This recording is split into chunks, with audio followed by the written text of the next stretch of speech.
सास के नखरे हाय तौबा।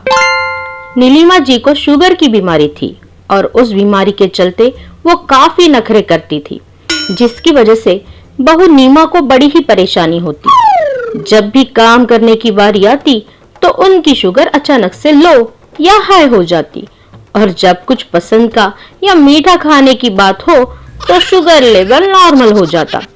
नीमा सब समझती, पर उसकी बात माने वो नीलिमा जी कैसी, आए दिन अपने नखरों से उसे परेशान करती रहती। माँ जी, अभी नाश्ता कर लीजिए, आपको मेडिसिन भी तो लेनी है। अरे नाना, अभी मेरे पूजा का समय है, थोड़ी देर में खा लूंगी। मुझे क्या है, पर अगर कहीं शुगर डाउन हो गई तो मुझ पर ही सारा इल्जाम डाल देंगी कि बहू ने टाइम पर नाश्ता भी नहीं करवाया। बहू, अरे ओ बहू, आज मुझे भूखा मारने का इरादा है क्या? 10 बज गए, अभी तक नाश्ता नहीं दिया। दवाई भी लेनी थी, ऐसा लग रहा है कहीं चक्कर खा के गिर न जाऊं। हाय राम। क्या माँ जी, मैं तो कब का नाश्ता लेकर आई थी आपके पास, आपने ही मना कर दिया। हाँ हाँ, तो मेरे पूजा के समय लाओगी तो कैसे चलेगा? थोड़ा पहले नहीं ला सकती क्या? रोज तो आपके पूजा का टाइमिंग चेंज हो जाता है, एक टाइम फिक्स कर लीजिए, तब नाश्ता और पूजा टाइम से हो जाएंगी, मेडिसिन भी टाइम पे ले पाओगी आप। हाँ हाँ, तू मेरी सास ना बन, मुझे सब पता है, तुझे बताने की जरूरत नहीं। और ये क्या, आज भी पोहे बनाए हैं नाश्ते में? कभी कुछ आलू टिक्की, सूजी का हलवा, आलू पराठा, ऐसे कुछ भी बनाया कर, वही खा खा के बोर हो गई हूँ। मैं बना तो दूं, पर आप खा नहीं पाएंगी, तब क्या करेंगी? आपको मीठा, आलू, इन सब से दूर रहना है, भूल गई क्या? सब तेरे आलस को छुपाने के बहाने हैं।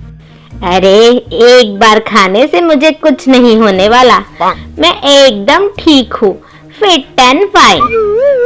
अच्छा, कमाल है, जब नाश्ता आधा घंटा देर से मिला तब ये ठीक नहीं थी और अब एकदम ठीक है।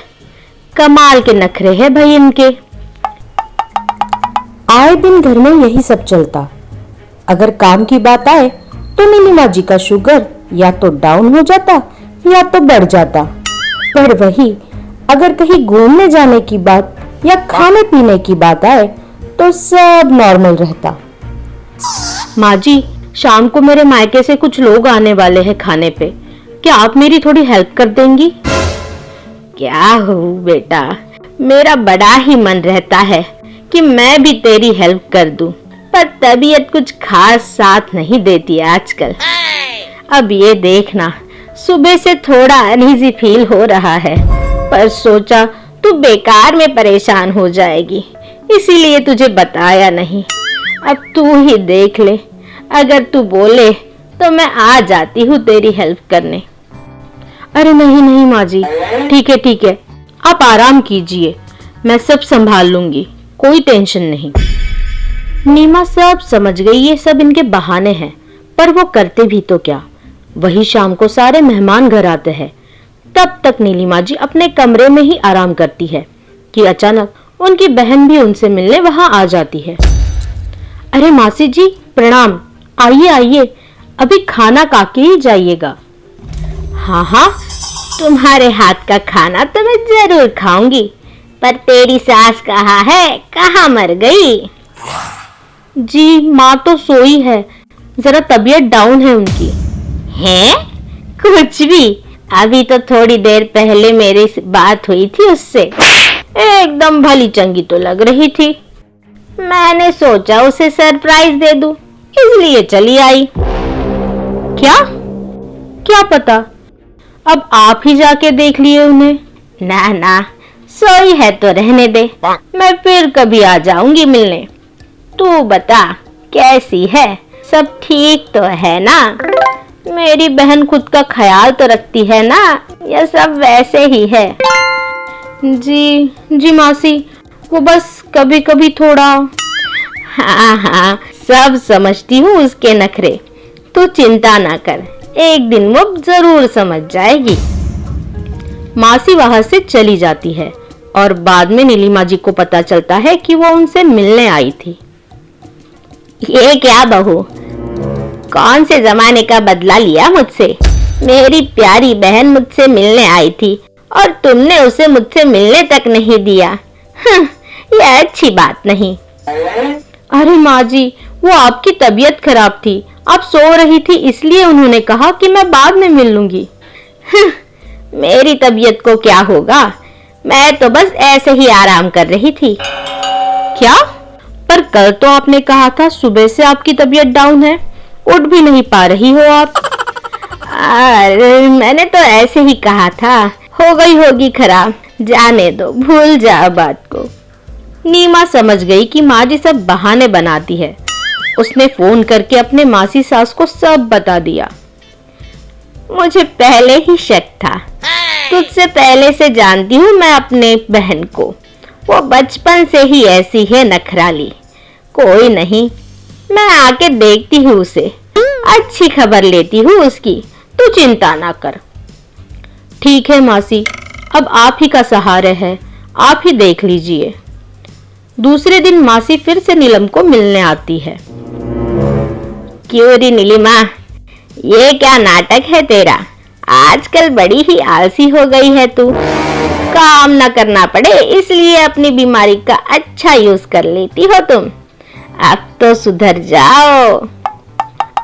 अरे तू बहन है कि दुश्मन? चिल्ला चिल्ला के सबको बताने की क्या जरूरत है? लोगों को पता चल गया तो लेने के देने पड़ जाएंगे। अच्छा, इतनी चिंता है तो ऐसे काम ही करना क्यों? अगर बहू को थोड़ी हेल्प कर दोगी तो क्या बिगड़ जाएगा तुम्हारा? कौन सा पहाड़ टूट पड़ेगा तुम पर? ओ बहू की वकील, तू मेरी बहन है या उसकी? जब देखो तब उसकी वकालत करते रहती हो। अरे बाबा, तेरी ही बहन हूँ, इसलिए तुझे समझा रही हूँ। बहू के सब्र का इम्तिहान ना ले। अगर वो टूट गया तो तू तो फिर गई समझो। फिर मत आना मेरे पास रोते हुए। बहू, अरे ओ बहू, जरा यहाँ तो आना। हाँ हाँ कहिए मासी, कुछ चाहिए था आपको? अरे ना ना बेटा, बस ये हलवा बना के लाई थी, वही देना था तुझे। और देख, अपने सास को बिल्कुल भी मत देना, उससे तो शुगर है ना, ऊपर से आज तबीयत भी खराब है इसकी। फालतू में तबीयत और बिगड़ न जाए। हैं? हलवा? कैसी बहन है रे तू, मुझे हलवा भी नहीं खाने देती। मुझसे मिलने आई है या मुझे जलाने? बहन हूँ तेरी, दुश्मन नहीं। ये तो तेरे लिए जहर ही है, तो तुझे मैं जहर कैसे दे दूं? बता। अरे बहू, आज के बाद इसने घर का कुछ भी मीठा खाया तो मुझे तुरंत फोन कर देना। और हाँ, कल से इसे 2-4 काम भी दे दो करने के लिए। इस बीमारी में एक्सरसाइज करना बहुत जरूरी है। ऐसे ही बैठे बैठे पलंग तोड़ती रही तो शुगर तो इसकी नॉर्मल ना होने वाली। क्यों, समझ गई? मैं तो इन्हें रोज यही कहती हूँ मासी कि एटलीस्ट वॉक पे तो जाए, पर ये मेरी सुनती ही कहाँ है। ना सुने तो मुझे फोन कर लिया करो, बाकी मैं सब संभाल लूंगी। क्यों, समझ गई ना? मासी की बात सुन नीलिमा जी भी हैरान हो जाती है और वो सोचती है कि कुछ दिनों के लिए ही सही, नखरे थोड़े कम करने पड़ेंगे। ऐसी ही और मजेदार कहानियों के लिए हमारा चैनल सब्सक्राइब करें और बेल आइकन प्रेस करें।